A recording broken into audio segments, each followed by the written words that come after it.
maar sit. Dankie musiekspan. Ja, man. Ek weet nie van julle nie, maar lyk vir my ergens is daar 'n prop uitgetrek hier by die musiekspan. Ek weet nie, miskien bid hulle harder saam, ek weet nie. Maar ek ervaar so vloei van die Heilige Gees. Dankie vir julle, dit was baie lekker. Ek sien deesdae al die predikers kry 2 preke. Hulle eerste preek is gewoonlik om die finansies op te neem. En dan die tweede preek is die regte preek. So ek wil ook 2 preekbeurte hê, maar ek gaan nie finansies opneem met my eerste preek nie. So en net so geduldig wees met die eerste preek. Vanoggend toe ek hiernatoe kom deel die Here met my, en toe ek hier instap, toe weet ek, is net die Heilige Gees. Almal van ons wat al getroud was, kan sê ons is al deur goeie huweliksgevegte. En ons weet wanneer jy in 'n geveg is, hoe die atmosfeer is in die huis. En elkeen soek 'n hoekie waar hy wil wegkruip. Maar is maar dieselfde as jy 'n wond op jou liggaam het, as jy 'n been gebreek het of 'n diep wond in jou liggaam het, dan vermy jy ook maar mense. Niemand moet aan jou raak nie, dit is seer. Die enigste ding wat dit by mekaar weer bring, is omgee en liefde. En natuurlik in die huwelik baie kommunikasie. En wanneer ons in hierdie situasie is waar ons hierso is, wil ek eers vir julle sê dankie. Wanneer 'n mens in 'n turmoil is, in 'n geveg is, dan is 'n mens geneig om te onttrek. Maar die Heilige Gees sê, dis nie wie ons is nie. Ons moet eintlik nader aan mekaar staan wanneer ons deur 'n moeilike situasie gaan. En dat die liefde van dit alles is die grootste. Ek wil volgens vir julle sê, as jy net een saad het, net een saadjie wat jy kan plant, kom ons sê een versie, en jy het nie die liefde nie, sal daai saadjie sterf, want hy het geen betekenis sonder liefde nie. En as ons vanoggend dit weer kan vasmaak, terwyl ek ry, sê die Here, ons het alles wat hy vir ons gegee het, maar ons vergeet so die liefde. Want ons spreek die liefde dood binne in ons. En ek praat na my eie huisekant toe, wanneer ou deur moeilike goed gaan, dan die vrou wat emosie het, hulle spreek hulle hart, want hulle wil ontslaa raak van dit. As julle daai storieetjie van die Nyl die video met die Nyl, die vrou daar, sy is ook net die man om te hoor. Maar ons moet op 'n plek kom wat ons die stemme kan stil maak. En vanoggend gaan ek so 'n bietjie oor dit gesels. Maar ons spreek baie keer die liefde wat oorvloed moet wees in ons hart, spreek ons dood. Want ons laat toe dat vuil goed invloei in die rivierstroom wat die Here vir ons het. So ons moet versigtig wees oor die goed wat uit ons mond uitgaan. My eerste preek vanoggend is dat julle in die volheid van Christus se liefde sal stap. En dat julle vir die volgende week 1 Korintiërs 13 sal lees en weer lees en weer lees. Want al gee ons baie kos vir die armes en al raas ons om ander mense se ore en doen ons alles wat ons kan, as ons die liefde nie het ons niks nie. Ons beteken niks nie, ons is 'n klinkende simbaal daar buitekant, want die liefde is die volheid van wie God in ons is. En wanneer ons hier uitstap, of ons in ons huwelik is, of met mekaar, of waar ons ook al gaan, die Here sê in die laaste dae, sal mense liefdeloos raak. Hulle sal afkoel, en hulle sal liefhebbers raak van hulle self. En dis wat die vyand met ons wil kom doen, wat die mens kom doen, is om ons op onsself ingestel te hê, dat ons nie sy liefde sal uitleef nie. So ek gaan begin vanoggend met my eerste preek 1 Korintiërs 13 lees, voor ek na my oorspronklike, ek gaan nie alles lees nie, is al 'n bietjie lank, maar ek wil die belangrikste lees oor wat hy sê, wat is die liefde? Die liefde is lankmoedig, is vriendelik, die liefde is nie jaloers nie, die liefde praat nie groot nie, is nie opgeblaas nie, handel nie onwelvoeglik nie, soek nie sy eie belang nie, word nie verbitterd nie, reken nie kwaad nie toe nie. Sê halleluja. Want as ons dit lees, dan sien ons onsself wanneer die gevegte na ons toe aankom, wat die emosies deur ons is, wat deur ons gaan. En as ons nie vir die Here vra dat hy sy volheid van sy liefde in ons sit nie, raak ons baie vinnig soos die wêreld. Want ons is nog steeds vlees. Romeine 8 sê so mooi, ons moet deur die Gees die werke van die vlees doodmaak. So ons moet die vers lees, ons moet dit herhaal, ons moet dit bid vir die Here, want hy sê, die laaste versie, en nou bly geloof, hoop en liefde, en hierdie 3, maar die grootste hiervan is die liefde. Dis wat ons as kinders van God aan die gang hou, want God is liefde, en ons moet sy kinders wees. As ons wil vorentoe gaan, moet ons die stemme in ons stil maak, wat ons wil aftrek. Moet ons vir onsself sê, ons leef nie deur die dinge wat ons aanskou nie, ons leef nie deur die dinge wat ons hoor nie, ek leef deur geloof. So as ek dit volgende kan vasmaak, jaag die liefde na bo alles, beklee julle met Christus, sodat ons kinders van die Allerhoogste genoem kan word. Daar's so 'n gedeelte wat hy sê, bid vir die wat julle wil kwaad aandoen. Spreek seën oor hulle wat nie so goed is met ons nie. Want julle moet wees soos die Vader. OK. Eerste preek, amen. Die eintlike een wat ek eintlik wil by uitkom. En hierdie was nou sommer op die pad wat die Here met my gedeel het en wat ek sommer wil vasgemaak het vanoggend, dat ons harte op die regte plek het.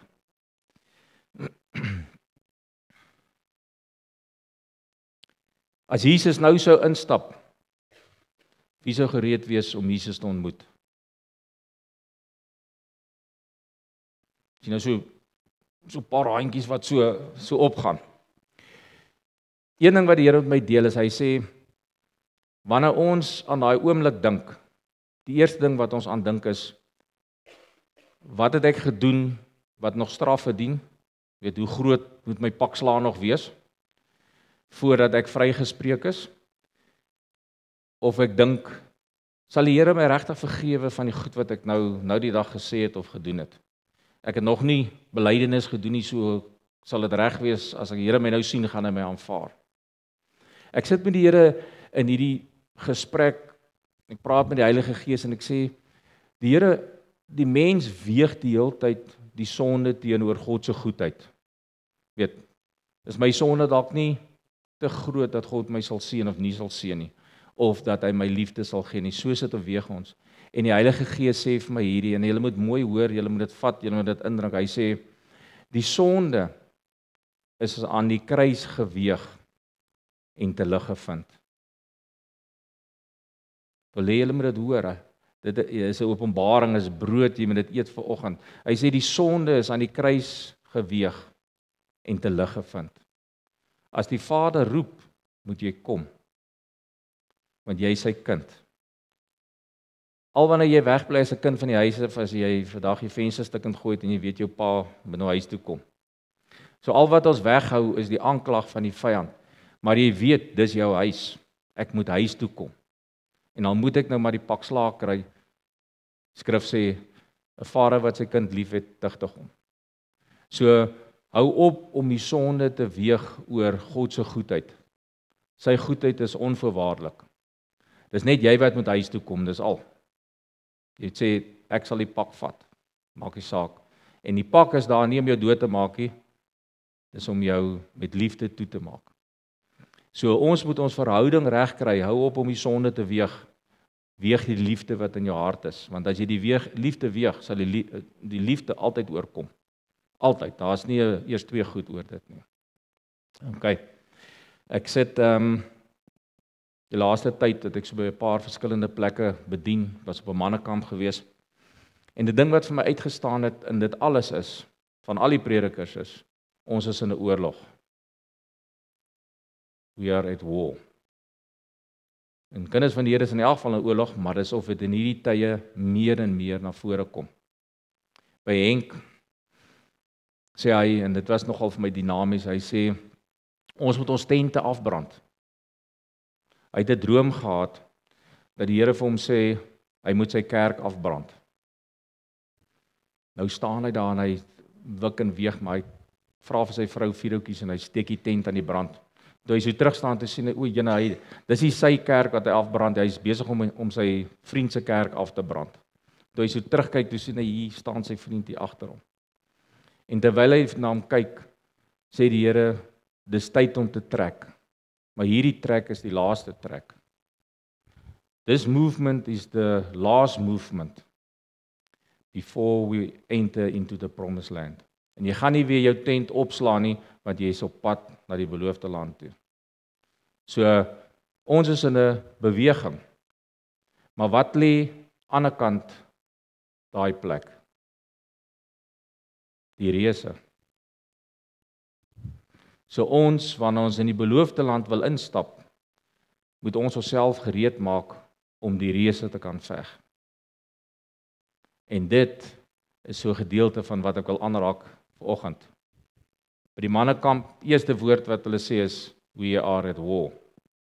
By die leierskap, ek het nogal gehou van hierdie gesegde, hy sê, ons almal het planne, almal wat hier so sit, of jy nou besigheid is, ons het planne wat ons wil maak, totdat jy 'n vuishou in die gesig kry. Dan is jy sommer so 'n paar tree wat jy terugsit. Hy sê, maar as jy voel, jy is in 'n oorlog, weet jy is op die regte plek. Die vyand sukkel nie met ons as jy op verkeerde plek is nie. Hy sal jou in jou gemak los waar jy wil sit. Wanneer jy voel jy is in 'n oorlog, weet jy is op die regte plek. Dit my nogal baie bemoedig. En so het ek, nou die dag het iemand 'n video vir my gestuur, selfde ding, voorbereiding van die oorlog. Ek wil so 'n stukkie, as julle, ek weet nie wie van julle my profetiese woord lees op Facebook of goed wat ek uitsit nie, maar ek sit elke jaar woord uit. Ek gaan net so 'n klein stukkie lees as deel van my aansluiting vir die oggend. Ek het net gesê 2025 is nie 'n tyd om gereed te maak nie, is 'n tyd om gereed te wees. As jy gewond is, maak reg, vergewe, spreek vry, raak skuldloos, leer om die stem van die Here te hoor en te erken. Die stryd sal intens wees, maar die oorwinning is gewaarborg vir diegene wat sy harte voorberei is. Ek net geskryf, hierdie profetiese woord is nie vir almal nie. Dit is vir diegene wat hulle ore spits en die stem van die Here herken. Vir diegene wat sal optree en saam met ander sal staan om die liggaam van Christus te bou. Die Here is besig om sy huis te suiwer, om sy kerk terug te roep na hulle eerste liefde. Die Here roep ons in die tyd om op te staan. Maar ek wil amper vir jou sê, 90% van al die groepe waar jy jou bevind, is toeskouers. Ons wil nie betrokke raak nie. As jy wil betrokke raak, beteken dit moeilikheid. Wie ook al op jou wil spring, iemand gaan jou wil slaan as jy in enige ding wil betrokke raak. So as jy gaan kyk na hierdie video's en goed wat hulle neem, mense slaan, goeder stikkend, breek karre, almal staan met hulle voetjie en neem dit af. As niemand wat betrokke raak nie. Maar dit is nie die Here wat hy vir ons sê nie. Hy roep ons om te staan. En te staan vir die dinge wat vir hom belangrik is. En as ons nie weet wat belangrik is, waarvoor gaan ons staan? En so was dit met die konings wat hy geroep het, en so was dit met elkeen wat hy geroep het, wat hulle almal het verskoning gehad, ons is te swak, ons kom uit die kleinste groepie uit, ons gaan dit nie maak nie, maar die Here het hulle geroep, hy het hulle na vore geroep. So die vraag vanoggend is ek 'n toeskouer, of is ek 'n seun of 'n dogter van God? En ons moet, hopelik as ons klaarmaak hier, daai vraag kan beantwoord. Want wanneer jy daai vraag geantwoord het, dan gaan jy ook weet, jy sal moet staan. Okay. Ek wil 2 voorbeelde gebruik. Eerste een is daai 12 verspieders, aangesien ons nou op pad is na die beloofde land toe. Daar was 10 van hulle wat uitgegaan het, en 1 getuienis gehad het, en daar was 2 wat na dieselfde land toe uitgegaan het, en verskillende getuienis gehad het. Hulle was niks anders nie, hulle het onder die Here groot geword, God was saam met hulle, hulle het die vuur gesien, hulle het saam met God beweeg, die Here was in hulle teenwoordigheid gewees. Maar 10 van hulle het uitgegaan, en luister hulle getuienis, en Ons moet ons harte vanoggend toets aan dit. Ons gaan elke dag uit as bespieders van die Here. Wat is jou getuienis as jy terugkom? En jy moet mense, jou gesin, jou kinders, jou familie, jy moet hulle motiveer. Wat is die getuienis wat uit jou mond uitkom wanneer jy op die TV kyk en jy sien die goeters wat aangaan? Wat sê jy vir hulle? Hierdie is wat hulle gesê het of wat hulle beklemtoon het, dat die inwoners sterk was, die stede versterk en baie groot was, en daar reëse, die nageslag van Enak in die land was. Hulle het die volk ontmoedig deur te sê, ons kan nie teen hierdie volk optrek nie, want hulle is sterker as ons. Hulle het die land beskryf as een wat die inwoners verslind, en het beweer dat hulle so sprinkane gelyk het in vergelyking met die reëse. Hulle kom uit dieselfde plek uit. Hulle het saam met God gestap, hulle het sy krag gesien, hoe hy hulle gelei het deur die woestyn. Hulle weet wie God is in hulle midde. Maar dis die getuienis waarmee hulle terugkom. Geensins belang gestel in die belofte wat God hulle gegee het. Geensins in ag geneem wie God is nie. Al wat hulle gesien het is dit wat voor hulle was. En ons vind ons daar. Ons kan onsself nie verontskuldig nie. Ons kyk elke dag in die nuus vas en al die geweld en al die goed daar buitekant is. En baie keer is dit ons getuienis wat uit ons mond af vorentoe gaan. Ons maak die om ons negatief. Ek was die naweek op 'n mannekamp gewees. Daar is soveel paas wat ek my hart so bly gemaak het wat kon bely het oor hoe hulle negatief na die wêreld kyk en dit oor hulle kinders en hulle families projekteer. Geensins die beloftes van God in ag neem nie. En dan kry ons twee, Caleb en Josua. Want hulle net gou hier sou hulle kry. En dit is hulle getuienis. Ons het deurgereis en verken, dit is 'n buitengewone goeie land. As die Here 'n behaag aan ons het, sal hy ons hierdie land inbring en dit aan ons gee. Moenie vir die volk van die land bang wees nie, want hulle sal vir ons 'n maklike prooi wees. Die Here is met ons, moenie vir hulle bang wees nie. Selfde plek wat hulle kom, selfde goed gesien toe hulle gegaan het, verskillende getuienis teruggekom. Waar lê die verskil? En dit is wat ons vandag 'n bietjie wil kyk. Daar's 'n verskil in hoe ons na die wêreld kyk van die plek waaraf jy stap. En dis hoekom ons 'n bietjie na Dawid se hart gaan kyk. Want Dawid het homself op dieselfde plek gevind. Hierdie klomp manne wat uitgegaan het, hulle was nie lus vir 'n geveg nie, nie lus vir oorlog nie. Dawid was opgelei deur die Here. Hy het 'n paar leeu's en 'n paar beere het hy daar almal verslind langs die pad. En hier kom Dawid en hy kom op die toneel. Hy het nie eens gekom om oorlog te maak nie. Hy het gekom om vir sy broers kos te bring. En hier sien hy hierdie reus en die manskappe wat lê en niemand wat optree nie. En wat gebeur met Dawid in sy binnekant? Omdat hy by die Here is dit maar net 'n plek van ek staan op. Ek sal opstaan. Hierdie 200 000 manne wat hier lê, almal het hulle wapenrusting aan, almal van hulle het spiese. Hulle is reg vir oorlog. Hy kom uit die veld uit aan en hy hoor hierdie reus wat sy God vervloek. En daar gebeur iets in sy binnekant. En dit is alleenlik wat God vir ons sê, iets in jou binnekant sal maak dat jy opstaan. My vraag vanoggend is, hoekom sal jy wil opstaan vir enige iets? Ons het naweek oor dit gepraat, ons sien soveel mans wat net hulle vrouens en hulle kinders los. Ons sien mense wat nie wil opstaan vir enige iets nie, hulle wil nie 'n standpunt inneem nie. Nie eens by hulle werk nie, maak nie saak waar hulle plek hulle is nie. Hoekom sal jy wil opstaan vir iets as jy weet dis probleme? So ons moet vir onsself afvra, hoekom sal ek wil opstaan? En die antwoord lê in Dawid. Hoekom het Dawid opgestaan?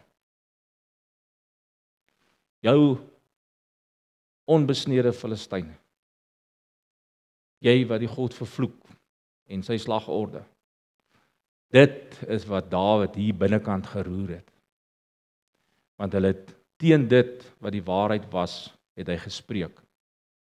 En hy het gesê, ek sal dit nie duld nie, ek sal opstaan, ek sal spreek. So wanneer ons wil opstaan, moet ons weet, wat is vir God belangrik. En ek moet bereid wees om op te staan, dit wat vir hom belangrik is. Want as ek dit nie doen nie, beloof ek jou, die vlees gaan vir niks opstaan nie. So ons gaan 'n bietjie kyk, wat is vir God belangrik. Dalk moet ek so vinnig na Dawid kyk, daar is so 3 goed in Dawid wat nogal sterk na vore gestaan het. En die eerste ene wat Dawid verby moet kom, hy moes vir al die stemme wat daar was, sy broer, as jy mooi luister, het hom verkleineer. En nadat hy besluit om te gaan veg, toe die koning hom nog ingetrek, wil sy wapenrustinge goed vir hom gegee het. So hy moes al die stemme moes hy stil gemaak het, te midde van dit alles wat voor hom gelê het. En dit is een van die goeters wat, hoekom God uiteindelik nie die Israeliete laat deurtrek het na die beloofde land toe nie. Want daai 10 het ingegaan tussen die volk, en hulle is so negatief gemaak. En die volk wat God geken het, wat saamgetrek het, het so negatief geraak, dat hulle eintlik teen Moses hulle opgestaan het om te sê, ons kan nie veg teen hierdie volk nie. So ons moet besef dat ons negatiewe getuienis oor ons lippe beïnvloed so baie mense, veral die wat nog vulnerable is en klein is. Dawid sê nee, ek maak die stemme stil, ek gaan veg. Elke geveg wat jy wil wen, moet jy eers die stemme stil maak van dit wat nou tot jou praat. Al die negatiewe stemme. Die tweede ding is, jy kan nie 'n geveg wen met iemand anders se wapenrusting nie. Ons hardloop altyd na ander mense toe om te hoor wat moet ek doen en hoe moet ek dit doen, en die koning se wapenrusting het nie vir Dawid gewerk nie. En daai klomp manskappe het in elk geval, daar was 200, amper sê ek 1000 skulde gewees, daar was 200.000 swaarde, niks van dit het vir Dawid gewerk nie. Ek wil vanoggend vir jou sê, wanneer jy in 'n geveg is, moet jy by God hoor, hoe gaan ek hierdie geveg wen? Maar ons is nie voorbereid nie, want ons laat nie toe dat God ons voorberei op die oefenveld van die wêreld nie. Dawid het geleer veg op die oefenveld voordat hy die reus gesien het. Ons het elke dag het ons goed wat ons moet deurveg. Maar ons doen dit op ons eie vleeslike manier. En dan kom ek moeg daar uit en ek is afgemat, en baie keer het die Here maklike antwoord. En hy sê, moenie raad van mense vat nie. Kom hoor by my, ek sal vir jou sê wat jy moet doen. Hoe moet jy hierdie geveg veg? En elke slag as jy raad gekry het, dan leer hy jou om te veg soos net jy kan veg. En ek wil vanoggend vir julle sê, daar's nie een wat kan veg soos ek kan veg nie. En daar's nie een wat kan veg soos jy kan veg nie. Want elkeen van julle het verskillende gawes wat God julle gegee het. Verskillende maniere hoe julle doen. En Dawid het dit besef. Hy kan nie hierdie ander ouens se skulde goeie vat nie. Hy moet veg soos die Here hom geleer het om te veg. So laat toe dat die Here jou beproef, soos Jakobus 1 sê. Wees bly in dit, want hy leer jou om binne in daai lankmoedigheid 'n geveg te kan veg en te kan wen. En wat so nice is wat hy sê in Efesiërs, jy moet staan en jy moet nog weer 'n keer staan en jy moet bly staan, en as die geveg verby is, sorg dat jy nog steeds staan. Daar's nêrens wat hy sê jy moet gaan lê nie. Nêrens nie. En dis hoekom hy vir ons sê, ons moet mekaar bemoedig. So as jou broer swak raak, moet jy hom, hy moet bly staan. As jy wil hê die Here moet vir jou veg, moet jy staan. Want God sê, wanneer jy staan, wys jy geloof, het jy nog hoop. En wanneer jy geloof het, sal ek vir jou veg. So is belangrik dat ons mekaar staande hou binne in die geveg, deur mekaar te kan bemoedig en aan te moedig. En een ding wat Dawid gedoen het en wat Efesiërs 6 ook sê is, hy het gesê, God sal vandag jou in my hande gee. Efesiërs 6 sê, wees sterk in die mag of die krag van die Here, eerste voor die begin veg. So ons moet besef, ons krag is nie in onsself nie, dis in God. En as ons 'n standpunt inneem, moet jy besef, ek neem dit nie in die vlees nie, ek neem dit in die gees in. Omdat God sterk is, nie omdat ek sterk is nie.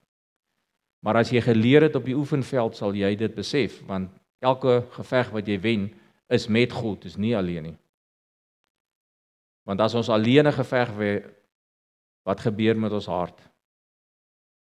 Ons raak arrogant. En hoe meer gevegte ons self kan wen, hoe meer arrogant raak ons. En het ons God nie nodig nie, totdat ons die dag 'n reus teekom en besef, ek gaan soos die 200,000 daar op die wal lê, ek gaan nie hier opstaan nie. Maar as jy die gevegte saam met God gewen het en jy die reus sien, sal jy weet, ek kan opstaan teen hom, want God sal ook hierdie reus in my hande gee. OK.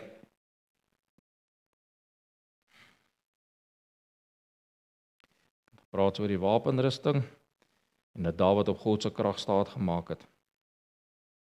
Die belangrikste ding is wat ons dink ek eers moet uitsorteer is, wat is God se doel vir my lewe? Ek vind so baie mense praat van ons elkeen soek na 'n doel of 'n doelwit, 'n destiny. Wat 'n destiny het God my ingeroep?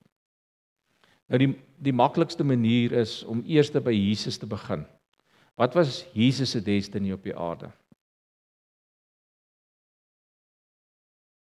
Hy het net een plek gehad waartoe hy moes gaan. En dis kruis toe, né? Hy sê hierso, ek gaan dit lees. Johannes 12:27. Nou is my siel ontsteld, en wat sal ek sê? Vader, red my uit hierdie uur. Maar juis hiervoor het ek na hierdie uur gekom. Jesus hy was 'n skrynwerker. Hy het sy pa se houtwerkgoeders aangeleer. Hy het gaan viswaters vis gehad en hy het oral tussen die mense gewees. Maar sy destiny was, hy moes kruis toe gaan. En hy het nooit daai destiny uit die oog uit verloor nie. Hy het geweet, die tyd en die uur sal kom, dat hy by die kruis moet uitkom. So wat is man en vrou se destiny? Dink jy die Here het vir ons 'n destiny gegee? Iemand wil sê? Malagi 2:15. Lees vir julle man en vrou se destiny. Het hy nie hulle een gemaak nie, met 'n oorvloed van gees in hulle? En waarom een? Omdat hy 'n goddelike nageslag soek. Hoor vanoggend net hierdie as jy 'n destiny in jou hart wil vasmaak en jy wil begin. Hy sit man en vrou bymekaar want hy soek 'n goddelike nageslag. Voordat jy na jou eie destiny soek, skryf bo aan. Destiny, my vrou se destiny is om 'n goddelike nageslag voor te bring. Dan begin jy rondom dit bou. Matteus sê, soek eers die koninkryk van God en sy geregtigheid. Die res van die goed sal hy vir julle gee. Dan sal die Here jou destiny uitrol. Wanneer jy daai destiny eers soek, daai plek wat God vir ons uitgesit het om te wees, sal die res van die dinge in plek en begin val. So as ons verstaan wat die destiny is, sal ons begin werk aan dit wat belangrik is. En ek wil dit vandag sê en ons kan dit maar gaan toets. Wanneer jou gesin in orde is, begin die gemeenskap in orde raak.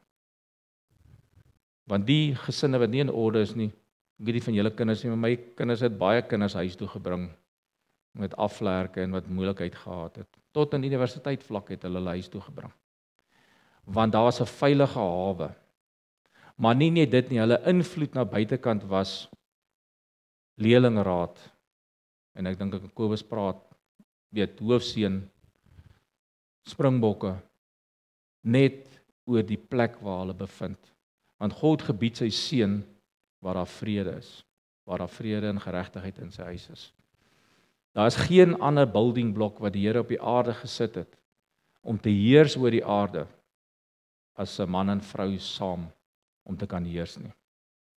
En dit is hoekom hierdie destiny so belangrik is, dat dit in plek gehou word. As dit in plek is, sal die res van die goeders begin in plek inskuif. En ons moet, ek het 2 goeders, ek sê dit altyd vir die mans, mag ek maar vanoggend ook weer sê, ek hou nie baie van pink nie, so my vrou het met haar na die pink plek toe gesleep, Goddess Café, en dit was net oor die familie van die Kaap hier was. So, nou is ek nie baie gelukkig, want daai hele plek is pink, alles skyn pink, en jy kry hoofpyn en jou gedagtes is by mekaar, jy is net 'n pink. Maar in elk geval, nou sê my swaar vir my, jy moet deel met jou feminine side. En soos ek sit, sê die Here gee hy vir my die antwoord, hy sê, toe Adam in die tuin was, het hy vir Eva uit Adam uitgehaal, en sy hele feminine side verwyder. As ek met my feminine side wil deel, dan hou ek my vrou vas, ek soen haar, dan deel ek met my feminine side, maar ek het nie meer 'n feminine side oor nie. So onthou dit, wanneer iemand vir jou sê met jou feminine side deel, daar's nie 'n feminine side nie, okay. Dit was die beste antwoord van die Heilige Gees, en oral waar ek sê, hulle maak al die stemme stil. En ja, ek gaan afsluit met hierdie gedeelte. Wat maak ons as mens suksesvol? As jy moet sê, ek is suksesvol. Nou, ek kan nie met die jonges praat nie, want hulle moet nog gaan om te bepaal of hulle suksesvol wees. Maar ons wat al 'n bietjie ouer is, wat maak jou suksesvol? Hierdie ou, ek dink dit was Coca-Cola se CEO of iets wat dit gesê het. Hy het gesê daar's 5 balle wat jy moet in die lug hou om suksesvol te wees die dag as jy 60, 70 is. Hy sê die een is jou werk, jou familie, jou vriende, jou gesondheid en jou geloof. Hy sê in die eerste, al hierdie balle, ander balle, is glasballe, maar jou werk en jou finansies is rubberballe. Jy kan hulle maar val, kyk as ouens op 'n krot raak, dan staan hulle weer op. Jy kan hom al laat op, hy hop weer terug. Die eerste van hom is, hy hou op 'n sekere tyd op, so op 60, 65 of wat ook al, dan het jy nie meer daai bal nodig om in die lug te gooi nie. Die ander 4 balle is almal glas. As jy hulle laat val, breek hulle of permanent uit mekaar uit, of jy sit altyd met 'n klomp krake in daai deel van jou lewe. En jy kan maar gaan kyk. Jy by 60 of 70 kom en jy kyk terug, en jy het nie meer jou familie saam met jou nie. Jy het nie meer jou vriende saam met jou nie. Jy het nie meer jou gesondheid saam met jou nie. En jy het nie meer jou geloof om staande te bly nie.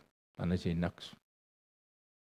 En dit is wat jou suksesvol maak. As jy kan terugkyk, en jy kan jou vriende nog om jou hê, en jy kan jou familie om jou hê wat vir jou kom kuier, dan dink ek jy al klaar baie. Gesondheid, ook een van jou groot goeders.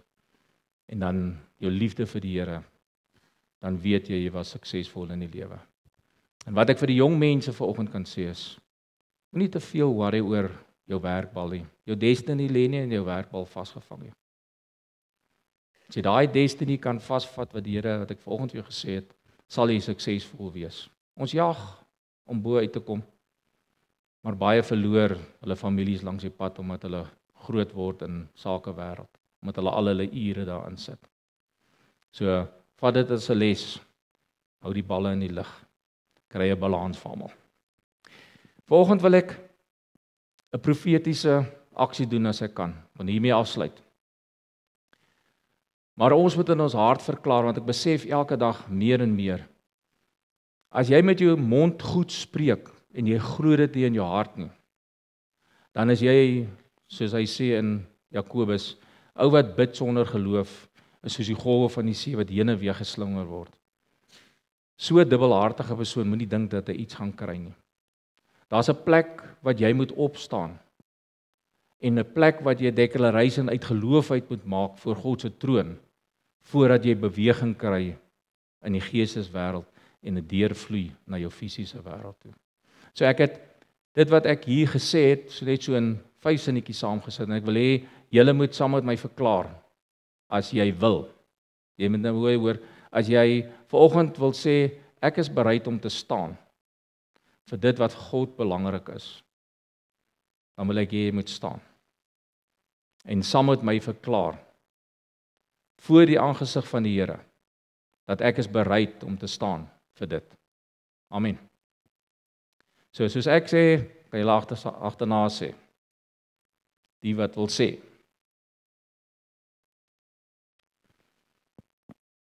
Ek gaan nie meer 'n toeskouer wees nie.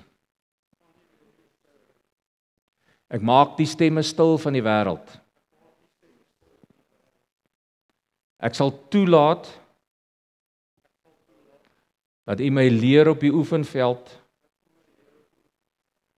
en U my lewe rig. Ek sal nie die raad van ander mense, die wapens van ander mense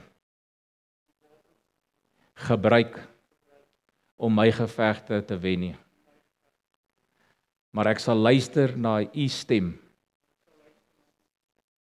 om my raad te gee. Van hierdie oomblik af vertrou ek met my hele hart op U krag, dat U in staat is om elke geveg waardeur ek gaan, my uit te kan red, my voet op die rotse te sit en my die oorwinning te kan gee. Amen. En daarmee sluit ek af. Matteus 24:13. Maar hy wat volhard tot die einde toe, hy sal gered word. Mag dit wat ons vandag hier gesê het, in geloof omgesit word, dat ons staande sal bly, nie lê nie, 'n nie toeskouer nie, maar seun van die Allerhoogste, om vir ander wat swak is, te kan opstaan, vir my kinders, my gesin te kan staan. Ons is in 'n gemeenskap waar die vyand alles uitgooi om te vernietig, veral ons kinders op hierdie stadium. En die Here sê, dis tyd dat ons as ouers sal begin opstaan. Ons wat hom ken, ons wat sy hart aan hom toegewy is, en ons begin spreek en sê, maak nie saak wat die oorwinning is, ons het vandag verklaar, die oorwinning is ons in, God sal dit in ons hande gee, ons moet opstaan, en ons moet begin uitspreek, want die oorwinning sal ons in wees. Amen. Kom ons hou toe. Vader, ons loof en prys U vir die dag. Dankie Heilige Gees, dat U die waarmaker in ons hart van die geloof wat ons dra, want U getuig in ons, dat ons kinders van die Allerhoogste is, vrygekoop. En ek bid oor ons elkeen wat U is, dat U ons sal seën op die pad wat ons stap. Ek bid dat U ons in die rus in sal bring, dat elke storm oor ons lewe tot ruste sal kom. Want U sê dat wanneer ons staan, U vir ons sal veg, en die oorwinning behoort aan ons. So stuur ek vanoggend elkeen van ons uit, dat ons gesande van U sal wees daar buite, in ons huisgesinne, met die wat ons praat, in ons werksomgewing, dat ons sal staan vir dit wat reg is, omdat ons weet, Here, U is met ons, tot aan die einde van die tyd, en U sal ons nooit verlaat nie. Dankie Heilige Gees, dat U die een is wat bevestig in ons lewe, dat ons die kinders is, en vir ons op elke situasie die antwoord sal gee, wat ons nodig het. Gaan in sy vrede en sy liefde, en weet dat die Here met ons is tot aan die einde van die tyd. In Jesus naam. Amen.